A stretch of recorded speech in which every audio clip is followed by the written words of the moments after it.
मैं doctor Mohammad Faiz Akram, professor of pharmacology, Jamia Millia Islamia Nai Delhi आपसे मुखातिब हूँ और विकसित भारत 2047 के सब्जेक्ट पर उन्वान पर हम सब कुछ बात करेंगे।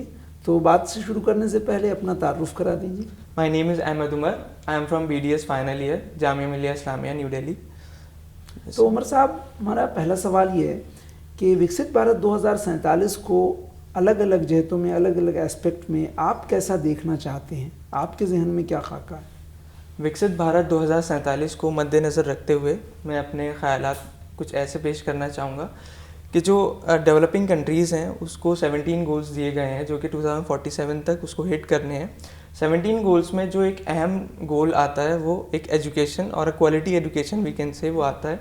और जो डेवलप्ड कंट्रीज़ हैं जैसे कि यूएस कंट्रीज़, उन्होंने इस गोल को कुछ ऐसे हिट किया कि जो वहाँ के स्टूडेंट्स होते हैं वो 18+ होने के बाद सब कुछ सेल्फ डिपेंड हो जाते हैं, घर से कुछ नहीं लेते। सेल्फ डिपेंड होने के साथ साथ वो अपने आप को, अपनी स्किल्स को डेवलप भी करते हैं और गवर्नमेंट को न्यू आइडियाज़, जैसे कि ये भी एक प्रोग्राम एक यूथ के आइडियाज़ को लेने के लिए हुआ है, वो उसी तरह 18+ के बाद हर स्टूडेंट को अपने आइडियाज़ देने के साथ साथ और स्किल डेवलप करने के साथ साथ एक पार्ट टाइम जॉब प्रोवाइड करते हैं, जिससे स्टूडेंट अपनी स्किल्स को भी डेवलप करता है, अपनी बेसिक नेसेसिटीज़ को भी पूरी करता है और अपनी जो स्टडीज़ हैं उसको भी बहुत अच्छे से कवर करता है और अपनी क्वालिटी एजुकेशन के साथ साथ अपनी कंट्री को डेवलप बनाने में बहुत हेल्प करता है।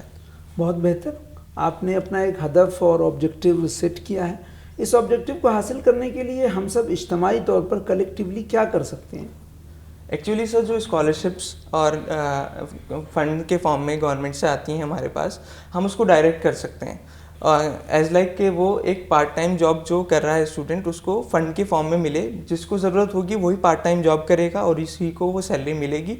अनलाइक ऐसे कि स्कॉलरशिप आती है और कुछ स्टूडेंट्स गलत फॉर्म्स बनवाकर, गलत डॉक्यूमेंट्स इकट्ठे कराकर उस स्कॉलरशिप को ले लेते हैं और फंड गलत तरीके से डिस्ट्रीब्यूट हो जाता है और स्टूडेंट्स जो ज़रूरतमंद हैं उन तक नहीं पहुंच पाता है।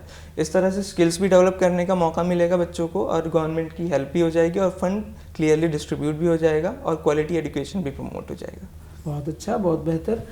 अब इस गोल को जो आपने सही सेट किया है, इसको हासिल करने के लिए इनफरादी तौर पर as a person Ahmed Umar sahab क्या कंट्रीब्यूशन देना चाहते हैं या दे सकते हैं? Sir, actually according to me जो डेवलपमेंट है वो कोई एक सिंगल डे प्रोजेक्ट नहीं है और वी आर सेटिंग टिल 2047। तो और एक दिन का कोई काम नहीं है, तो एक डायरेक्शन होती है। तो हमें सिर्फ अपने आप को सुधारना है और हमें हर इंडिविजुअल को अपने लेवल पर ईमानदारी से काम करना है और कामयाबी के पीछे ज़्यादा ना भागकर काबिलियत के पीछे भागना चाहिए, जिससे कि हर इंडिविजुअल जब अपने आप को सही करेगा और एक विकास जो हम चाह रहे हैं वो एक डायरेक्शनल फॉर्म में, पॉजिटिव फॉर्म में हमारे सामने 2047 में हमारे सामने आ जाएगा इंशाल्लाह। बहुत बेहतर। आपने इस इम्पोर्टेंट टॉपिक पर बहुत ही शानदार राय का इजहार ख्याल किया, इसके लिए आपका बहुत बहुत शुक्रिया। Thank you.